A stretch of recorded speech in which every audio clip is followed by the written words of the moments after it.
Hello everyone, welcome back to the channel. So हम continue कर रहे थे मेंसुरेशन चैप्टर फॉर ग्रेड 10, जिसमें हमने स्टार्ट किया था फोस्ट्रोम का सरफेस एरिया एंड वॉल्यूम का कैलकुलेशन। आज के वीडियो में हम डिस्कस करने वाले हैं रिगार्डिंग वॉल्यूम ऑफ फोस्ट्रोम। तो बहुत इन्फॉर्मेटिव वीडियो है। अगर इन डिटेल इन्फॉर्मेशन चाहिए पूरे वीडियो को ध्यान से देखिए, बीच में स्किप मत कीजिए, नहीं तो डाउट्स रह जाएंगे। So let's get started it today's video. देखेंगे how to derive formula to find volume of frustum. So already मैंने आपको प्रीवियस वीडियो में फोस्ट्रोम के बारे में बहुत सारे इन्फॉर्मेशन दिया है। व्हाट इज फोस्ट्रोम, फोस्ट्रोम कैसे क्रिएट होता है और उसका surface area mean curve surface area और टोटल सरफेस एरिया कैसे काउंट होता है। सो आई होप वो आप लोगों के लिए यूजफुल रहा है। अगर अभी तक आपने वो वीडियो नहीं देखा है या उसको स्टार्ट नहीं किया है, वीडियो की लिंक आपको डिस्क्रिप्शन बॉक्स पे या आई बटन पे मिल जाएगा। तो जाके देख लीजिए ताकि आपको ज्यादा क्लैरिटी मिले और आज का कंटेंट आप लोगों के लिए इजी रहे, क्योंकि कनेक्टेड है दोनों कंटेंट। ऑलरेडी मैंने प्रीवियस वीडियो में बोला हुआ है कि ये कोन को अगर हम यहाँ टॉप साइड से कट लगाते हैं तो ये एक सर्कुलर बेस बन जाएगा। सो ये जो बचा हुआ पार्ट है, अगर इतना पार्ट हम निकाल देते हैं, ये बचे हुए पार्ट को हम फोस्ट्रोम बोलते हैं। यहाँ पे बेसेस डिफर करते हैं, तो इसके जो रेडियस है यहाँ से यहाँ तक, पोस्ट रेडियस को जो ओरिजिनल कोन है उसके रेडियस को हम बोलते हैं R1, और जो हमारा छोटे वाले कोन का है जिसको हमने काट के निकाला हुआ है उसके रेडियस को हम बोलते हैं R2। ये जो पूरा हाइट है हमारे कोन का, ओरिजिनल कोन का, उसको हम ले रहे हैं कैपिटल H, और ये जो हमारा फोस्ट्रोम का हाइट है दिस इज स्मॉल h। तो ये जो बचा हुआ पार्ट है ये स्मॉल कोन का height, that is capital H minus small h। ये जो पूरा स्लैंट हाइट है इसको हम लेते हैं कैपिटल L, और ये स्लैंट हाइट को हम लेते हैं स्मॉल l। तो ये पार्ट को हम ले हैं capital L minus small l। इसको सॉल्व करने के लिए हम यहाँ पे कोन को आज ट्रायंगल रिप्रेजेंट कर रहे थे हाइट और बेस के हिसाब से। तो यहाँ पे A B C जो है हमारा बड़े वाले कोन का ट्रायंगल है, और A E F छोटे वाले कोन का ट्रायंगल है। ये जो रेडियस यहाँ पे बन रहा है, ये रेडियस को हम नाम दे रहे हैं MF, और ये रेडियस है NC। तो यहाँ तक हमने एकदम डिटेल में प्रीवियस वीडियो में पढ़ा हुआ है। ऑलरेडी प्रीवियस वीडियो में मैंने ये भी बोला था कि ये जो फोस्ट्रोम का सरफेस एरिया है हम सॉल्व कर रहे थे based on similarity of triangle. तो सिमिलरिटी ऑफ ट्रायंगल के प्रूफ को बेस करके हम यहाँ पे वॉल्यूम का फॉर्मूला भी डिराइव करेंगे। यहाँ पे हमें AMF जो है ये ट्रायंगल दिख रहा है, और ANC ये भी ट्रायंगल है। In triangle AMF and triangle ANC ये दोनों ट्रायंगल राइट एंगल ट्रायंगल बनेंगे, क्योंकि यहाँ पे ये उसका जो हाइट है वो 90 डिग्री क्रिएट करेगा, तो ये भी 90 डिग्री है। ये एंगल M और N दोनों 90 डिग्री बन रहे हैं। Measurement of angle AMF equal to measurement of angle ANC equal to 90 degree. Again यहाँ पे ये जो एंगल है, एंगल MAF या NAC, ये दोनों ट्रायंगल के लिए this is the common angle. Angle MAF is equal to angle NAC, common angle. From this two fact we can say that triangle AMF is similar to triangle ANC based on angle property. If these two triangles are similar, then उसके जो corresponding sides हैं वो equal proportion में होंगे। सो यहाँ से AM upon AN is equal MF upon NC is equal to AF upon AC। यहाँ पे AM क्या है हमारा, capital H minus small h। AN है capital H is equal to this is R2, this is R1। मैं लिखती जा रही हूँ, आप मैच करते जाइए। सो L माइनस L अपन कैपिटल L। पहले भी मैंने बोला है कि ये हमें सिमिलरिटी प्रूव करने की जरूरत क्यों है, क्योंकि हमें कैपिटल H और कैपिटल L की वैल्यू चाहिए होता है। कैपिटल L की जरूरत हमें थी सरफेस एरिया कैलकुलेट करने के लिए, अभी हमें वॉल्यूम कैलकुलेट करने के लिए कैपिटल H की जरूरत पड़ेगी। सो जैसे हमने L का वैल्यू फाइंड किया था, यहाँ पे हम कैपिटल H का वैल्यू फाइंड करेंगे। अभी अगर ये दोनों को कंसिडर करेंगे और इसको क्रॉस मल्टीप्लाई करेंगे तो H माइनस H यहाँ पे R1 के साथ मल्टीप्लाई हो गया, और ये R2H हो गया। ये हो गया R1 capital H minus R1 small h, bracket open कर दिया हमने, तो R2 कैपिटल H। अभी यहाँ पे एक कैपिटल H का एलिमेंट है, यहाँ पे कैपिटल H का एलिमेंट है, दोनों को एक साइड करते हैं और स्मॉल h को एक साइड करते हैं। तो ये हो जाएगा R1 capital H minus R2 capital H is equal to R1 small h। अभी अगर ये दोनों एलिमेंट में से मैं H को कॉमन ले लेती हूँ, तो H कॉमन लिया, R1 minus R2 is equal to R1H, capital H is equal to R1H upon R1 minus R2। तो ये मिला हमें कैपिटल H का वैल्यू। अभी इसी वैल्यू को ध्यान में रखिए और हम अभी चलते हैं एक्चुअल वॉल्यूम के फॉर्मूला के डेरिवेशन। ऑलरेडी मैंने बोला था जब भी हम सरफेस एरिया कैलकुलेट कर रहे थे, अगर मैं ये ओरिजिनल कोन है, बड़ा वाला कोन है, उसके सरफेस एरिया से इस छोटे वाले कोन का सरफेस एरिया सब्ट्रैक्ट कर देती हूँ तो मुझे फ्रोस्ट्रम का सरफेस एरिया मिलता था। तो same formula is applicable to volume also. अगर मैं बड़े वाले कोन के वॉल्यूम से छोटे वाले कोन के वॉल्यूम को सब्ट्रैक्ट कर दूंगा तो मुझे ये जो फ्रोस्ट्रम है उसका वॉल्यूम मिल जाएगा। Volume of frustum is equal to volume of cone A B C subtracted volume of cone A E F. Volume of cone का फॉर्मूला क्या है? 1/3 पाई आर स्क्वायर एच। तो यहाँ पे अगर हम ये जो फॉर्मूला है वो डालते हैं तो 1/3 पाई,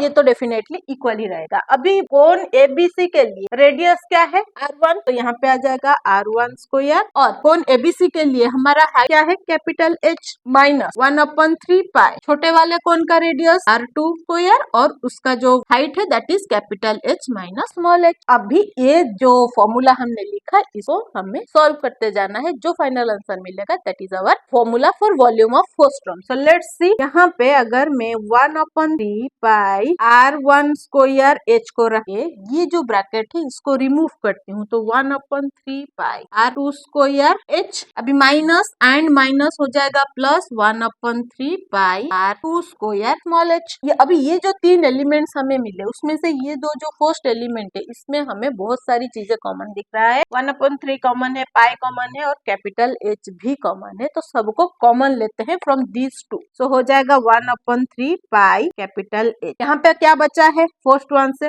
R1 का स्क्वायर माइनस सेकंड में से R2 का स्क्वायर प्लस 1/3 पाई R2 स्क्वायर H। 1/3 पाई इस प्लेस पे हम कैपिटल H की जगह पे ये जो वैल्यू हमने फाइंड किया है उसको रिप्लेस करेंगे, जैसे हम सरफेस एरिया में कैपिटल L को रिप्लेस कर रहे थे। सो यहाँ पे हमें मिलेगा R1H upon R1 minus R2। तो ये जो R1 square minus R2 square है, यहाँ पे हम A square minus B square का बाइनोमियल फॉर्मूला डाल सकते हैं, A minus B multiply A plus B। सो यहाँ पे हो जाएगा R1 minus R2, R1 plus R2 plus 1/3 पाई R2 स्क्वायर H। यहाँ पे हमें R1 minus R2, R1 minus R2 multiplied दिख रहा है, दोनों न्यूमरेटर डिनोमिनेटर में है, तो हमने इसको कैंसिल कर दिया। कैंसिल करने के बाद हमारे पास बचा 1/3 पाई R1H, R1 plus R2 plus 1/3 पाई R2 स्क्वायर H। ये पूरा जो एलिमेंट हमें मिला है इसमें अभी हमें 1/3 पाई और स्मॉल h कॉमन दिख रहा है, तो उसको कॉमन लेते हैं। कॉमन लेने के बाद हमें मिलेगा 1/3 पाई स्मॉल h और ब्रैकेट में क्या आ जाएगा? यहाँ पे R1 बचा है, in bracket R1 plus R2 बचा है और यहाँ पे प्लस R2 स्क्वायर बचा हुआ है 1/3 पाई। अभी अगर मैं ये ब्रैकेट को ओपन करती हूँ तो जो R1 है दोनों के मल्टीप्लाई हो जाएगा, तो हमारे पास मिलेगा R1 square plus R1 multiplied R2 plus R2 square. अभी ये जो इन ब्रैकेट एलिमेंट्स हैं इसको अगर हम थोड़ा रीअरेंज करेंगे 1/3 पाई H R1 square plus R2 square को इसके पास ले आएंगे, दोनों स्क्वायर एलिमेंट को एक साथ ले आए और यहाँ पे R1 मल्टीप्लाइड R2 कर देंगे, तो ये जो फॉर्मूला मिला this is the formula for our volume of frustum. So जैसे हमें अगर स्लैंट हाइट और रेडियस एक फ्रोस्ट्रम का पता है तो उसका curve surface area, total surface area हम फाइंड कर सकते हैं, वैसे अगर उसका हाइट और रेडियस हमें पता है, दोनों बेस का रेडियस पता है, देन हम उसका वॉल्यूम कैलकुलेट कर सकते हैं by using this formula. I hope ये जो फॉर्मूला का डेरिवेशन है आपको समझ में आया है, जो हमने सिमिलरिटी ऑफ ट्रायंगल के बेसिस पे प्रूफ किया है। Now time for the application question. So question आपको स्क्रीन पे दिख रहा होगा। As per the question, radii of end of frustum means frustum के दोनों बेस के रेडियस के measurement 14 centimetre and 6 centimetre given है। Height of the frustum given है दैट इज 6 सेंटीमीटर। पाई का वैल्यू 3.14 हमें कंसीडर करना है और हमें फाइंड करना है curve surface area, total surface area and volume of frustum. But given information के साथ हम वॉल्यूम बहुत इजीली कैलकुलेट कर सकते हैं, लेकिन क्या हम curve surface area, total surface area calculate कर सकते हैं? नहीं, क्योंकि हमें स्लैंट हाइट चाहिए। स्लैंट हाइट यहाँ पे हमें गिवन नहीं है, तो स्लैंट हाइट हम कैसे कैलकुलेट करेंगे? तो आपको अगर कोन का स्लैंट हाइट याद है, slant height of of cone L is equal to under root of h square plus r square, ये हम कैलकुलेट कर रहे थे। सेम फॉर्मूला के साथ हम पोस्ट्रम का भी स्लैंट हाइट कैलकुलेट करेंगे। L is equal to under root of h square, तो h तो सेम है पोस्ट्रम के लिए, लेकिन पोस्ट्रम में दो रेडियस है, तो कौन सा रेडियस हमें लेना है, हमें दोनों रेडियस का डिफरेंस लेना है। तो h square plus r1 minus r2 का होल स्क्वायर। सो ये फॉर्मूला के साथ हम कैलकुलेट कर सकते हैं हमारा slant height. So now coming to the solution, मैं स्टेप बाय स्टेप सोल्यूशन करती जा रही हूँ। सारे स्टेप्स आपको डिस्क्रिप्शन बॉक्स में भी मिल जाएंगे, आप मेरे साथ सोल्यूशन करते टाइम भी फॉलो कर सकते हो। So given is height 6 centimetre, radius 1, क्योंकि हम बिगर रेडियस को रेडियस 1 और स्मॉलर रेडियस को रेडियस 2 ले रहे हैं, तो यहाँ पे r1 14 centimetre, r2 6 centimetre. To find curved surface area, total surface area and volume. Coming to the first part, जो चाहिए हमें स्लैंट हाइट। तो slant height L is equal to under root of h square plus r1 minus r2 square. तो h का value है 6 square, यहाँ पे r1 14, यहाँ पे r2 6 का होल स्क्वायर, ये हो गया 36 का जो डिफरेंस है दैट इज 8 स्क्वायर का अंडर रूट। तो 36 प्लस 8 स्क्वायर इज 64, सो ये हो गया 100 का under root is 10 centimetre. So हमारा स्लैंट हाइट का वैल्यू हमें मिला 10 centimetre. Now coming to curved surface area of frustum is l r1 plus r2, placing the values. Pi का वैल्यू 3.14 मल्टीप्लाइड l का value 10, r1 14 plus 6, 3.14 multiplied 10, 14 plus 6 will be 20। So इसका जो final answer हमें मिलेगा that will be 628 centimetre square, क्योंकि surface area calculate कर रहे हैं। तो हमें यहाँ पे कर्व्ड सरफेस एरिया का वैल्यू मिल गया। Now coming to total surface area of frustum, I L r1 plus r2 plus I r1 square plus I r2 square. अभी यहाँ पे ये जो पाई L r1 प्लस r, ये जो फॉर्मूला है ये कर्व्ड सरफेस एरिया का फॉर्मूला है। तो इस जगह पे हम डायरेक्टली ये जो वैल्यू, क्योंकि सेम स्ट्रक्चर का वैल्यू है, ये रिप्लेस कर सकते हैं। आप अलग अलग वैल्यू डाल के भी कैलकुलेट कर सकते हो, डायरेक्टली ये वैल्यू रिप्लेस कर सकते हो, दोनों केस पे आपको सिमिलर आंसर मिलेगा। सो यहाँ पे मैं डायरेक्टली वैल्यू रिप्लेस करती हूँ। प्लस पाई का वैल्यू 3.14, 14 का स्क्वायर प्लस 3.14, 6 का square. So 628 plus 3.14 plus 196 is square of 14 plus 3.14 multiplied 36 is square of 6। यहाँ पे 628 प्लस, अभी ये जो चार एलिमेंट्स है इसको हम अलग अलग मल्टीप्लाई करके ऐड कर सकते हैं, या फिर हम इसको अलजेब्रिक एक्सप्रेशन के हिसाब से 3.14 को कॉमन ले सकते हैं। 3.14 bracket 196 plus 36, so 6.28 plus 3.14 multiplied, ये दोनों का सम हमें मिलेगा 232। 628 प्लस ये दोनों को मल्टीप्लाई करेंगे, हमें आंसर मिलेगा 728.48। अभी ये दोनों का सम लेने के बाद हमें फाइनल आंसर मिलेगा 1356.48 centimetre square is our total surface area for the frustum. Now coming to volume of frustum, so 1/3 by h r1 square plus r2 square plus r1 multiplied r, placing values 1/3, 3.14 पाई का values, h का value 6, in bracket r1 is 14 square plus r2 is 6 square plus 14 multiplied